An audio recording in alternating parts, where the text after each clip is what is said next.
સતત બીજા દિવસે ભારતીય શેર બજારમાં તેજી જોવા મળી રહી છે। બજાર ખુલતાની સાથે જ શેર માર્કેટમાં ઉછાળો જોવા મળ્યો। સેન્સેક્સમાં 850 પોઈન્ટથી વધુનો ભારે ઉછાળો છે। નિફ્ટીમાં પણ 300 પોઈન્ટ સુધીનો ઉછાળો જોવા મળ્યો। શેર બજારમાં તેજીને લઈને રોકાણકારોની ચિંતા ઘટી છે। તો છેલ્લા 2 દિવસથી સતત શેર બજારમાં ઉછાળો જોવા મળી રહ્યો છે। ભારે કડાકા બાદ હવે ઉછાળો આવતા જે રોકાણકારો છે તેમની ચિંતા ઘટતી જોવા મળી રહી છે। આપણે જણાવી દઈએ કે બજાર ખુલતાની સાથે જ શેર માર્કેટમાં ભારે ઉછાળો જોવા મળ્યો છે। સેન્સેક્સમાં 850 પોઈન્ટથી વધુનો ભારે ઉછાળો આવ્યો છે। ગઈકાલે પણ સેન્સેક્સ 550 પોઈન્ટથી વધુના ઉછાળા સાથે ખુલ્યું હતું। નિફ્ટીમાં પણ 300 પોઈન્ટ સુધીનો ઉછાળો જોવા મળી રહ્યો છે।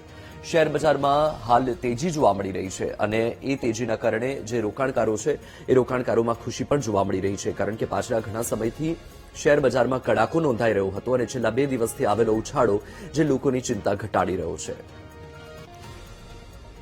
તો આપણી સાથે શેર બજાર માર્કેટ એક્સપર્ટ વિરલ મહેતા છે ફોનલાઈન પર। વિરલભાઈ, સ્વાગત છે આપનું વીટીવી ન્યૂઝમાં। વિરલભાઈ, છેલ્લા 2 દિવસથી શેર બજારમાં ઉછાળો જોવા મળી રહ્યો છે। આગામી સમયમાં પરિસ્થિતિ કેવી રહેવાની છે અને આ જે ઉછાળો છે તેનાથી રોકાણકારોને કેટલો ફાયદો થશે? જી, ખૂબ ખૂબ આભાર। માર્કેટમાં છેલ્લા 2 દિવસથી ઉછાળો જોવા મળી રહ્યો છે। એક તો આપણે જોયું કે ટ્રમ્પ સાઈડના ન્યૂઝ પછી માર્કેટમાં એક કડાકો જોવા મળ્યો હતો। હવે માર્કેટ એને ડિસ્કાઉન્ટ કરી રહ્યું છે। એના મેઇન 2 રીઝન ગણી શકાય। એક તો જે ક્રૂડનો ભાવ છે એ $72 આજુબાજુ સ્ટેબલ થઈ રહ્યો છે અને આપણા ઇન્ડિયન માર્કેટના જે કંપની છે એના અર્નિંગ સિઝન હવે ચાલુ થઈ ચૂકી છે। ખાસ કરીને જોઈએ તો રિસેન્ટલી TCSનું Q1 નું જે રિઝલ્ટ આવ્યું એ સારું આવ્યું, એટલે હવે આગળના જે અર્નિંગ બધાના આવશે એ સારી એક્સપેક્ટેશન છે, એના કારણે માર્કેટમાં ઉછાળો જોવા મળે છે। સેમ વસ્તુ એક એ પણ જોવામાં આવી છે કે FI નું સેલિંગ અહીંયા સ્ટોપ થઈ ગયું છે ઓલમોસ્ટ, એટલે જે વધારે પડતું એમનું સેલિંગ આવતું હતું એ પણ સ્ટોપ થઈ ગયું છે અને રૂપિયો પણ મજબૂત થઈ રહ્યો છે। આ રીઝનના કારણે માર્કેટમાં ઉછાળો જોવા મળી રહ્યો છે અને એમ પણ કહી શકાય કે આગામી દિવસોમાં હજી માર્કેટમાં ઉછાળો જોવા મળશે।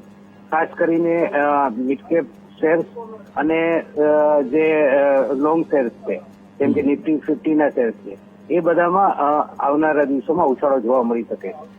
વિરલભાઈ, 2 દિવસથી અમેરિકા અને ઈરાન વચ્ચે ફરીથી તણાવ વધી રહ્યો છે, તો શું તેની અસર આગામી દિવસમાં ભારતીય શેર બજાર પર નહીં થાય? એટલે કે આ જે ઉછાળો છે ચાર દિન કી ચાંદની તો ના બની જાય ને?